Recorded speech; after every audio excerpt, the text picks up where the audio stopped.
Hey guys, welcome back to my channel. This is your Neeru ma'am और आज हम class 10 की वीडियो के अंदर पढ़ने वाले हैं डबल डिस्प्लेसमेंट रिएक्शन या फिर द्विविस्थापन अभिक्रिया।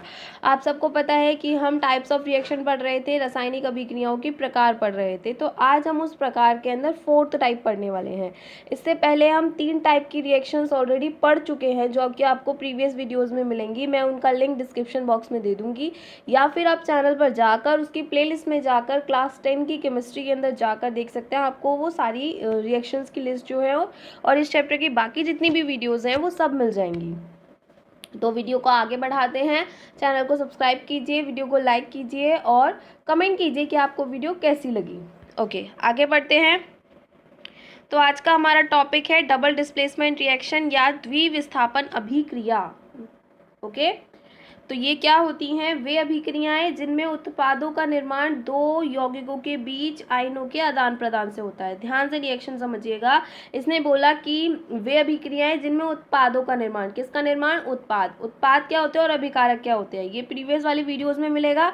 तो वीडियोस को, पीछे वाली वीडियोस को ध्यान से देखिएगा, तब आपको पता चलेगा उत्पाद क्या होते हैं और अभिकारक क्या होते हैं। तो उत्पादों का निर्माण दो यौगिकों के बीच, किन यौगिकों के बीच? दो यौगिकों के बीच आयनों के आदान प्रदान से होता है। आयन कैसे होते हैं? पॉजिटिव और नेगेटिव। जिनके ऊपर पॉजिटिव और नेगेटिव के चार्ज आते हैं वो क्या होते हैं? आयन होते हैं। ये हमने 9th क्लास में ऑलरेडी पढ़ा है। तो आयनों के आदान प्रदान से मतलब आयनों के एक्सचेंज से जब अभिक्रियाएं संपन्न होती हैं तब इस प्रकार की अभिक्रियाएं क्या कहलाती हैं? द्विविस्थापन अभिक्रिया। नीचे एग्जाम्पल दे रखा है Na2SO4 जिसको हम सोडियम सल्फेट कहते हैं, BaCl2 जिसको हम बेरियम क्लोराइड कहते हैं। इससे बनने वाला उत्पाद पार्ट है बेरियम सल्फेट और सोडियम क्लोराइड। रिएक्शन समझ में नहीं आएगी, समझते हैं। यहाँ पर ये है आपका Na2SO4। तो रिएक्शन के अंदर मोस्टली 95% आगे वाला पोर्शन पॉजिटिव होता है और पीछे वाला पोर्शन नेगेटिव होता है। तो जब हम इसे तोड़ेंगे तो तोड़ने पर जो इसके नीचे लगा हुआ है, सिर्फ इसी मॉलिक्यूल के नीचे लगा हुआ है, तो वो आगे आ जाएगा और इसके ऊपर पॉजिटिव का चार्ज आ जाएगा। ठीक है, यहाँ पर SO4 एक साथ लिखा हुआ है और इसके नीचे क्या लगा है? क्रॉस वैलेंसीज वाला जो टॉपिक है वो हम 9th क्लास में पढ़ चुके हैं कि किस तरीके से इसके ऊपर माइनस की वैलेंसी आती है और किस तरीके से इसके ऊपर पॉजिटिव की वैलेंसी आती है। एक बार फिर से शॉर्टकट में समझा देती हूँ। जैसे कि ये Na2SO4 है, तो इस SO4 के नीचे जो लगा हुआ है वो इसके पॉजिटिव पर आएगा और इसके नीचे जो लगा हुआ है वो इसके नेगेटिव पर आएगा। पीछे वाले के नेगेटिव पर आगे वाले का नंबर जाएगा और आगे वाले के पॉजिटिव पर पीछे वाले का नंबर जाएगा। तो यहाँ लगा है 1 तो इसके ऊपर आ जाएगा +1, यहाँ लगा है 2 तो इसके ऊपर आ जाएगा -2।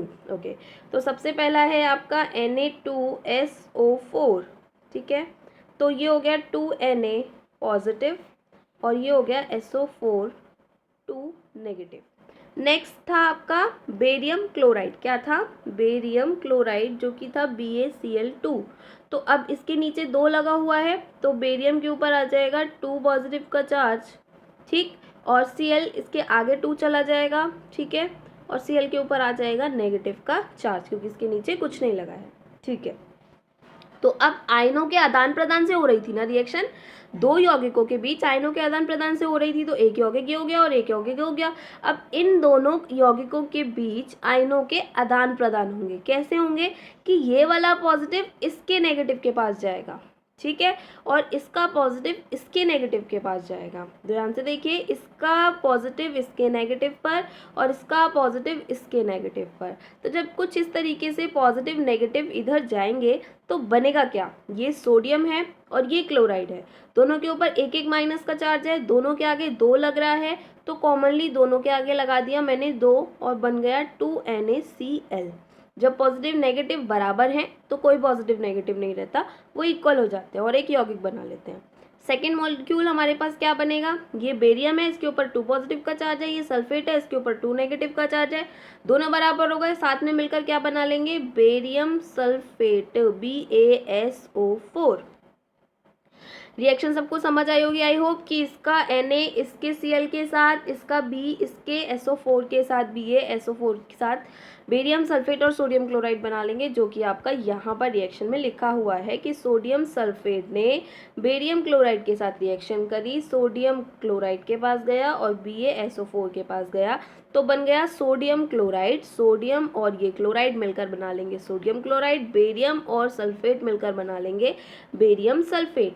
ये यहाँ पर AQ लिखा हुआ है क्योंकि हमने सोडियम सल्फेट का जलीय विलयन लिया है, यहाँ पर भी AQ लिखा है क्योंकि हमने BaCl2 का जलीय विलयन लिया है, यहाँ पर बेरियम सल्फेट लिखा हुआ है क्योंकि हमने इसे सॉलिड स्टेट में लिया है, और यहाँ पर सोडियम क्लोराइड है। ठीक है, इसके बाद ये इसका एक डायग्राम है, ध्यान से देखिए इसे। इस टेस्ट ट्यूब के अंदर देखिए, इस टेस्ट ट्यूब के अंदर भरा हुआ है सोडियम सल्फेट। क्या भरा है? Sodium sulphate. ठीक है, इस टेस्ट ट्यूब के अंदर भरा हुआ है बेरियम क्लोराइड। क्या भरा हुआ है? Barium chloride. अब इस टेस्ट ट्यूब के मटेरियल को चाहे इस टेस्ट ट्यूब में डालो या फिर इस टेस्ट ट्यूब के मटेरियल को इस टेस्ट ट्यूब में डालो, रिएक्शन सेम होनी है, रिएक्शन में कोई चेंज नहीं होना। तो जब आप सोडियम सल्फेट को बेरियम क्लोराइड के साथ मिक्स कराओगे तो आपके पास क्या बनेगा? आपके पास बनेगा BaSO4 और क्या बनेगा? Sodium chloride. तो BaSO4 जो बनेगा वो यहाँ नीचे आकर PPT के रूप फॉर्म में बैठ जाएगा। ठीक है, और जो सोडियम क्लोराइड होगा वो जलीय विलयन के रूप में ऊपर आ जाएगा। ठीक है, तो इस तरीके से आप उन दोनों को अलग कर लेंगे और आपको ये मॉलिक्यूल प्राप्त हो जाएंगे। तो यहाँ आपको ये डायग्राम भी बनाना है और ये ऐसा चित्र वित्र करके कुछ नहीं लिखना है, डायग्राम बनाना है एंड रिएक्शन लिखनी है। तो आई होप आपको आज की वीडियो समझ आई होगी, ये रिएक्शन समझ आई होगी। मैं इसीलिए थोड़ा थोड़ा करके पढ़ा रही हूँ क्योंकि ये रिएक्शंस बहुत इंपॉर्टेंट है, आपको समझनी बहुत ज़्यादा इंपॉर्टेंट है। इनके ऊपर पेपर में शॉर्ट नोट्स आ जाते हैं, सिर्फ ये क्वेश्चन आ जाएगा डबल डिस्प्लेसमेंट रिएक्शन क्या होती है, द्विविस्थापन अभिक्रिया क्या होती है, समझाइए उदाहरण सहित। तो आपको एग्जाम में लिख कर आनी होती है, इसलिए आपको इसके बारे में अच्छे से पता होना चाहिए। नहीं समझ आया हो बताइए, फिर से बताया जाएगा आपको। वीडियो को लाइक कीजिए, चैनल को सब्सक्राइब कीजिए, अपने फ्रेंड्स के साथ शेयर कीजिए and stay home and safe हो।